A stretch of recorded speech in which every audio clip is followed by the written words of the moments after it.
آپ صبح صبح نماز کے بعد سڑکوں پر مشاہدہ کریں گے کہ اسکول وین بچوں کو اسکول لے کر جا رہی ہوتی ہیں۔ یہ بچوں کا جسمانی سفر ہوتا ہے، اسکول میں جا کر ان کا ذہنی سفر ہوتا ہے۔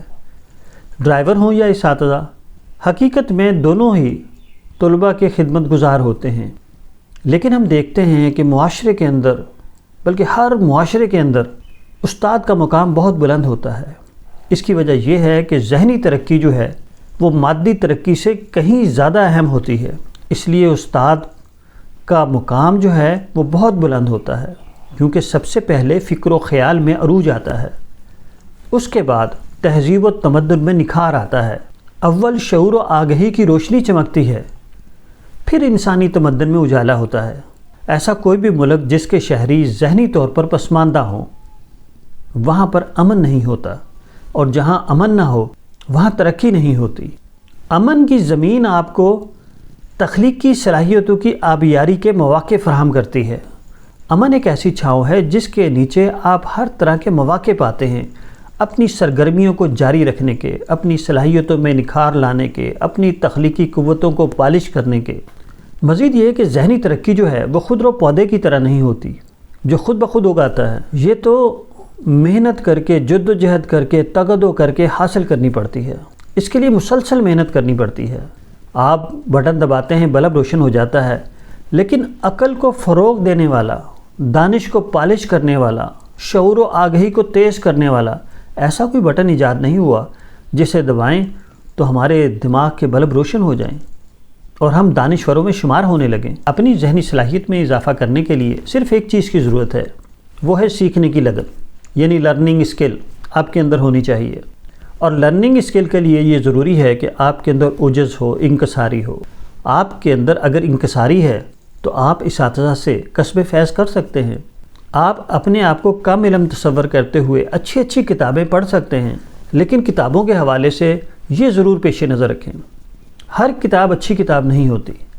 وہ کتابیں جو آپ کے اندر فخر پیدا کریں، جو آپ کو غرور میں مبتلا کر دیں، آپ کے حصے فخر کو تقویت دیں، ایسی کتابیں اچھی کتابیں نہیں ہوتی۔ اچھی کتابیں وہ ہوتی ہیں جو اپنے موضوع کے متعلقہ گفتگو جو ہے وہ اعداد و شمار کی روشنی میں کرتے ہیں، جس میں بحث جو ہے وہ حقائق کی زمین پر کی جاتی ہے، جس میں اپنے موضوع کا بامقصد تجزیہ کیا جاتا ہے۔ ایسی کتابیں پڑھیں جو آپ کو اعداد و شمار کی روشنی میں حقائق سے پردہ اٹھائیں۔ نیوز چینل، یوٹیوب اور دیگر سماجی ذرائع ابلاغ خبریں نشر کرتے ہیں، تبصرے کرتے ہیں۔ یہ جو تبصرے ہوتے ہیں ضروری نہیں یہ حقائق پر مبنی ہوں، زیادہ تر ان کے اندر تبصرہ کرنے والوں کے مفادات شامل ہوتے ہیں یا ان کے جذبات شامل ہوتے ہیں۔ ان کو کبھی اتنا سیریس نہیں لینا چاہیے۔ تجزیہ تو وہی اچھا ہوتا ہے جو ہمارے عقل و شعور میں اضافہ کرے، نہ کہ ہمیں جذباتی بنا دے۔ جو ہمیں یک طرفہ تصویر دکھائے گا وہ کبھی ہمارا محسن نہیں ہوگا۔ اچھا تبصرہ تو وہ ہوتا ہے جو دونوں طرف کے حقائق کو سامنے لے کر آئے اور پھر فیصلہ کرنا ہمارے اوپر چھوڑ دے، ہم فیصلہ کریں کہ کیا سچ ہے کیا جھوٹ ہے۔ لیکن ہوتا یہ ہے کہ ان تبصروں کے اندر ایک شخص ایک پارٹی کی بات کرتا ہے، اس کے اچھے کاموں کو بڑھا چڑھا کر بیان کرتا ہے، اور جہاں وہ ٹھوکر کھاتی ہے اس کے لیے سپیس مہیا کرتا ہے، اس کے لیے جگہ بناتا ہے کہ ایسا ہو جاتا ہے۔ دوسری پارٹی کو وہ جگہ دینے کے لیے تیار نہیں۔ اس طرح کے تبصروں سے انسان جذباتی تو ہو سکتا ہے، باشعور نہیں ہو سکتا۔ اور صورتحال یہ ہے کہ آج ہمارا معاشرہ جو ہے وہ سیاسی دلدل میں پھنس چکا ہے، اور اس کا نتیجہ یہ ہے کہ ہماری ذہنی ترقی رک گئی ہے۔ ہم ایک جگہ ٹھہرے ہوئے ہیں۔ ہم یہ نعرہ لگا سکتے ہیں انقلاب زندہ باد، لیکن ہم تجزیہ نہیں کر سکتے، سچ اور جھوٹ میں فرق نہیں کر سکتے۔ یہ ایک بہت بڑا المیہ ہے۔ پھر دوسری بات ہے سوال کرنا سیکھیں۔ سوال آدھا علم ہے۔ جو لوگ سوال کرتے ہیں وہ جاننا چاہتے ہیں، وہ عاجزی اختیار کرتے ہیں، لیکن معاشرے کے اندر سوال کرنے کی اجازت نہیں ہے۔ اگر آپ نے اسٹیٹس کو کے بارے میں کوئی سوال کھڑا کر دیا تو اس کا جواب دینے کے بجائے لوگ رٹے رٹائے جملے، مرتد، باغی، غدار، اس طرح کے القابات سے نواز دیتے ہیں، اس کے سوال کا جواب نہیں دیتے۔ لیکن یہ حقیقت ہے کہ جب تک آپ سوال نہیں اٹھائیں گے اس وقت تک آپ کی ذہنی ترقی ہو نہیں سکتی۔ اس کے لیے اچھی کتابیں پڑھنا، سوال کرنا بہت ضروری ہے۔ ایسا نہیں ہو سکتا کہ کسی شخص کو آپ کسی عالم فاضل اور دانشور کی کرسی پر بٹھا دیں اور بعد میں کہیں کہ یہ عالم فاضل اور دانشور ہو گیا ہے۔ ایسا نہیں ہوتا۔